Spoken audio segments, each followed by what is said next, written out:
Oke, baik. Kita lanjut ya untuk penyimpanan limbah B3-nya. Oke.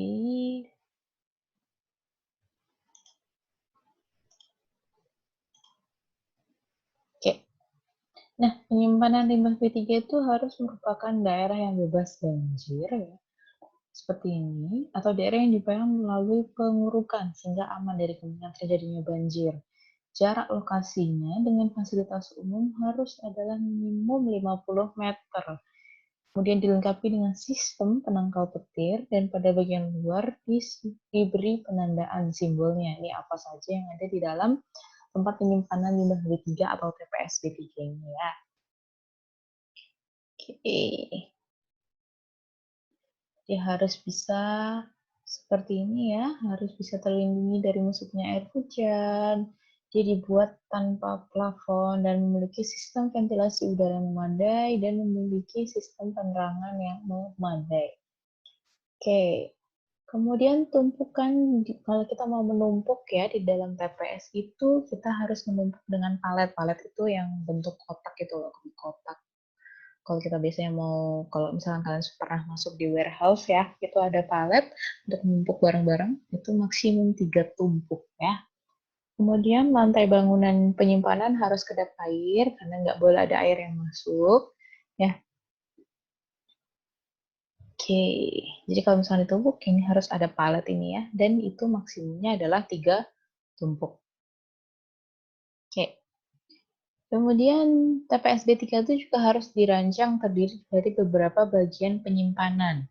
Jadi antara bagian penyimpanan satu sama lainnya ini harus dibuat tanggul atau tembok ya, harus dibuat tanggul atau tembok.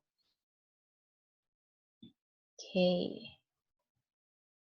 Kemudian di setiap bagian penyimpanan ini masing-masing harus mempunyai bak penampung tumpahan limbah ini. Storage tank ini bak penampung limpahan tumpahan dari limbah ini ya. Kalau misalkan tiba-tiba limbahnya tumpah, berarti dia harus ada penampungannya di sini ya. Kemudian sistem dan ukuran saluran yang ada harus dibuat sesuai dengan kapasitas maksimum limbah B3 yang tersimpan. Berarti dia harus kapasitas maksimumnya misalkan 1000 liter ya, berarti kapasitas dari bak penampungnya adalah ya 1000 liter. Berarti maksudnya adalah dia harus bisa menampung semua yang tumpah yang berada di dalam TPS tersebut. Kemudian di dalam penyimpanan limbah B3 dia harus dilengkapi dengan peralatan dan sistem pemadam kebakaran, pagar pengamanan seperti ini, pembangkit listrik cadangan, fasilitas P3K jelas ya, karena untuk mengurangi kecelakaan kerja ya, peralatan komunikasi, kemudian pintu darurat, neraca limbah B3 dan alarm. Jadi kalau misalkan terjadi hal-hal yang tidak diinginkan di TPS B3 ini bisa langsung ketahuan dari alarm tersebut ya. Oke. Kemudian dalam pengumpulan limbah B3 tadi kita sudah dapat kita tahu bahwa nggak semuanya boleh mengumpulkan ya limbah B3, itu harus ada izin dari Pemda atau misalnya kalau dari Balikpapan dia harus mengantongi izinnya DLH ya, DLH Balikpapan. Nah, beberapa hal yang perlu diperhatikan adalah ini. Dia harus ada wilayah pengumpulannya. Jenis wilayah pengumpulannya ini ya, misalkan Cimahi, Garut, Sumedang. Kemudian apa yang dikumpulkan? Yang dikumpulkan ini oli bekas atau minyak pelumas.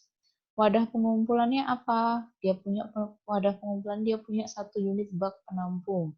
Dan kemudian ini izinnya dia ini berlaku sampai kapan? Dia berlaku dari 2010 hingga 2015. Berarti kalau di atasnya 2015 dia nggak memperpanjang izin ini, dia nggak boleh mengumpulkan limbah B3. Jadi nggak boleh sembarangan nih orang-orang yang mengumpulkan limbah B3. Oke, kita lanjut. Nah, untuk pengangkutannya sendiri juga harus punya izin ya dari DLH-nya juga. Dan juga, atau mungkin rekomendasi dari Menteri Perhubungan. Dia beroperasi mengangkut limbah B3 yang direkomendasikan ya. Ini izinnya. Kemudian ini, tadi pengangkutan limbahnya adalah sesuai dengan ini ya, kalau ini oli bekas, sinar bekas gitu. Kemudian menggunakan kendaraan yang mendapat rekomendasi dari Kementerian Perhubungan. Dia pakai light truck, ini sudah eh, dispesifikasikan ya alat angkutnya seperti apa, ini sudah direkomendasikan sama Kementerian Perhubungan. Kemudian ada kode manifest. Dia harus ada punya kode manifest seperti ini. 7 angka. Oke. Kemudian alat pengangkut limbah B3 ini banyak ya. Kita bisa tahu ini ada beberapa banyak. Kalau mungkin yang sering kalian lihat limbah B3 di Balikpapan ini kayaknya banyak diangkut pakai tanker. Kalau saya pernah lihat sih yang mengelola limbah B3 ini diangkutnya pakai tanker ini. Nah, alat angkut ini harus dapat izin ya dan sesuai yang direkomendasikan. Nah, alat angkut ini harus tertutup untuk limbah B3 kategori 1 dan terbuka untuk limbah B3 kategori 2. Nah, alat angkut yang digunakan harus dilengkapi dengan harus sesuai dengan jenis ya dan karakteristik limbah B3 yang mau dibuang. Ini kita lihat transportation-nya on-site. Orang yang mentransportasi harus dilengkapi dengan alat proteksi diri atau sering kita kenal sebagai APD. Oke, nah di sini kita lihat ya, ini berarti adalah yang diangkut limbah infectious ya. Oke, dan ini manifest limbah B3 ya.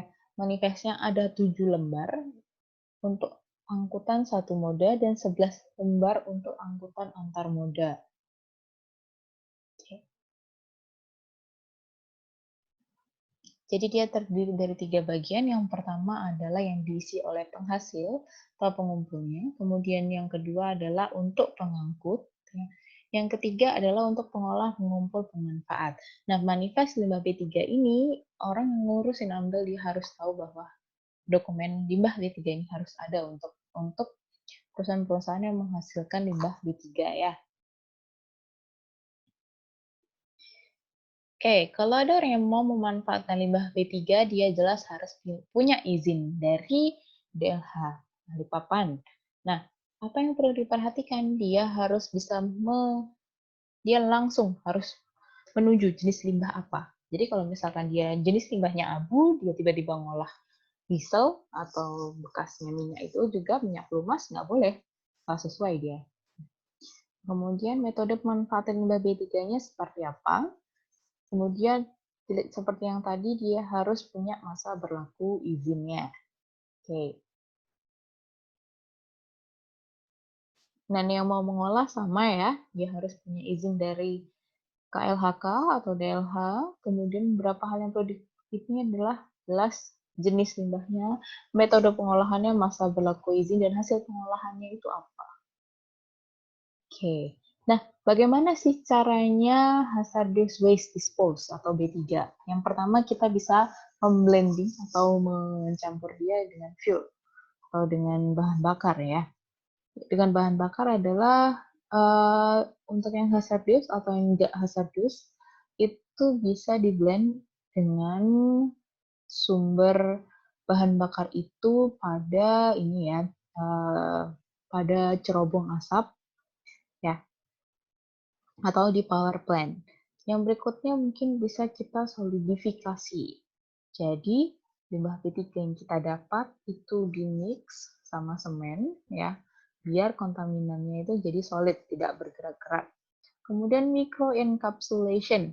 Nah, dari limbah itu dia di mix dengan material sebelum solidification-nya terjadi, sebelum dia menjadi solid.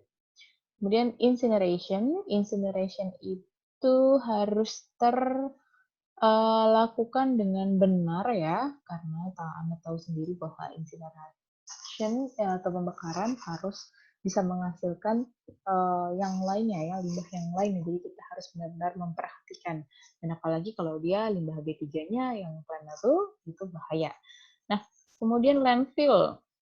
Ini bisa kalau kita mau pakai landfill ya, berarti kita harus menyiapkan lahan ya, di mana yang solid ini ya dideposit, kemudian ditutup. Nanti kita lihat seperti apa. Yang kalau ini ada mikro, ini makro ya. Nah, kalau kalian punya medical waste, mungkin sekarang kalian pasti banyak punya masker ya. Nah, ini ada yang incineration, ada yang non incineration. Biasanya sih kalau rata-rata di RS dia pakai incineration ini.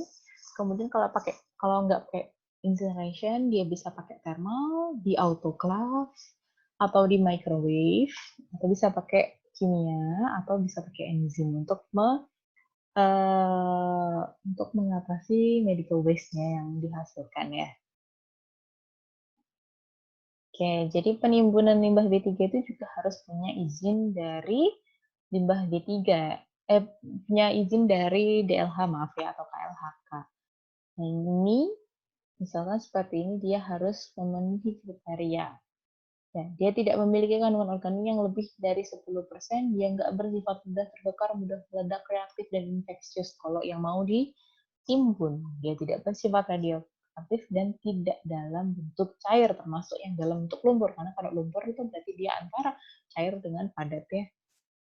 Oke, jadi ini kalau dia mau menimbun limbah B3, ini seperti ini ya. Covernya harus seperti apa, dan ini bahan-bahannya adalah seperti ini. Kalian bisa lihat sendiri. Oke, ini penimbunan limbah B3 yang ada di luar negeri ya.